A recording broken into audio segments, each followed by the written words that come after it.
Hello and welcome to ActiveNet Insights. Today I'm really pleased to be joined by Steffie. Steffie, give us a quick overview. Tell us who you are and what you do, please. Yeah, absolutely. First of all, hi. So I'm Steffie. I'm country manager for gym sales in EMEA. So essentially we are a system that helps you capture, nurture and convert your leads. Okay. So that's pretty much what we do. Okay. And how long have you been doing that in the UK, Steffie? Yeah, so myself, personally, I've been with the business nearly 2.5 years.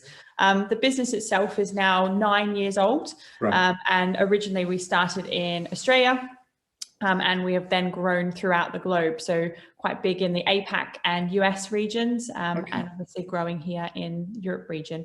Fantastic. So give us a bit of insight. How do you capture those leads? What's the product?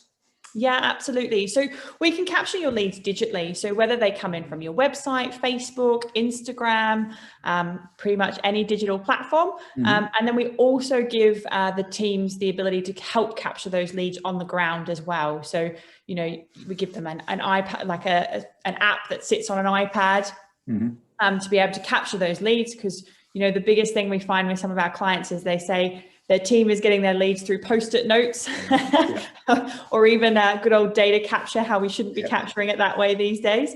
And obviously then that filters into our system, Gym Sales. Okay, excellent. So I suppose the terms I'd use is something around CRM, but with the added value of being able to listen to social media chatter. Yeah, absolutely. So essentially we capture the leads and then we help our businesses automate their process. So whether that means that, you know, a lead comes in from the website, an automatic email goes out or an automatic SMS or even those phone calls as well. So we help the teams automate their process. Brilliant. Okay, so you've chosen to come to ActiveNet online on the 24th and 25th of March this year. What was it about ActiveNet that made you decide, actually, that's somewhere we want to be? That's somewhere we want to be talking about our product? Yeah, good question. So we've been involved with ActiveNet, as you know, and we found it really valuable for us. It's a great opportunity to meet fantastic people.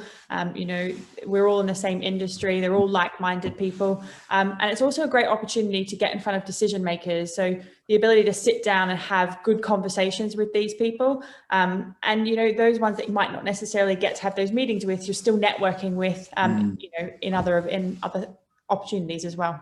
Yeah, absolutely. And that's that face-to-face bit and that shaking people's hands and buying people a drink. And yeah, it's really, really valuable. And I suppose I want to reassure all of our delegates that our plan is to make ActiveNet Online as close to that as we possibly can, but without the driving, without the CO2 emissions.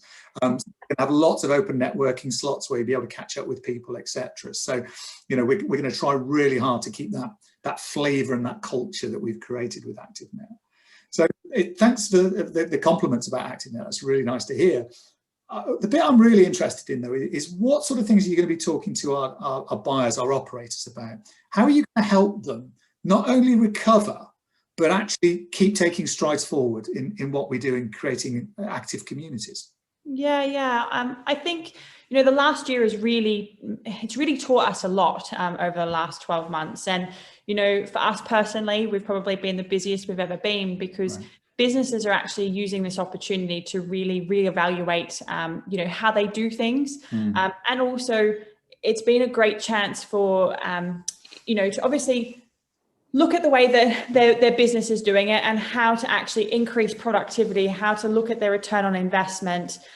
Because, you know, with a reduced workforce, being able to put in a system like ours, for instance, will obviously help with that productivity, but also automate things that, you know, these team members that are now wearing multitask hats don't necessarily have the ability to just focus on sales. They're also doing customer service. They're also, you know, answering cancellation calls, all those sorts of things. So our system obviously helps them and helps businesses being able to, you know, direct in the right way. It's really interesting because I was on a conversation today with Leicestershire and Rutland Sport, the active partnership where I live, and we were talking about this almost incubator that COVID has given us for a digital transformation. And there were people there who have been doing chair-based exercises for people in care homes aged 80 and 90. And the comment was, you know, you'd be surprised at how adept these people are at using a tablet, are using social media to keep in contact with the grandkids or the great grandkids. So have you got a feeling that what has happened in the last 10 months and this digital movement that we've made, is that pushing people more towards the automation and the types of things that you provide? Yeah, it definitely is. And it's funny you talk about the digital transformation.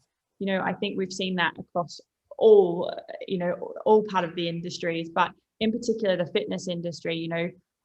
You look at our members, how we have to keep them engaged at the moment. It's using, online platforms. But, one thing we talk to our clients in particular about at the moment is actually how do you engage your prospects, and then how do you keep them engaged, and how do you keep, collateral quite relevant to them. And I think this whole digital transformation is going to be continuous. And, even as a business, we've had to change. We've introduced things like QR codes to make things COVID friendly. Yeah. And there's also lots of other things that we've introduced during this time as well that, we're just constantly evolving and constantly changing. And I don't think you're going to see that stop for quite some time. No, I think you're absolutely right. And the key to that is those non-users, those people who currently aren't engaged with us, and anything we can do as operators to engage with those that currently don't know who we are or don't know the value of what we do, and be able to convert them into an interested customer is going to be a value. So I'm guessing you're going to have quite a queue of operators wanting to talk to you about this product and what it looks like. Now, if anybody's watched this, they'll be able to see in the text that we'll put with the social media contacts for Steffie and for the business, so that people can get in contact if they want to beforehand. But Steffie, thank you so much for your time. It's been really, really useful. And I'm really looking forward to virtually seeing you on the 24th and 25th of March. Thanks for your time. Take care. Speak soon. Thanks, David.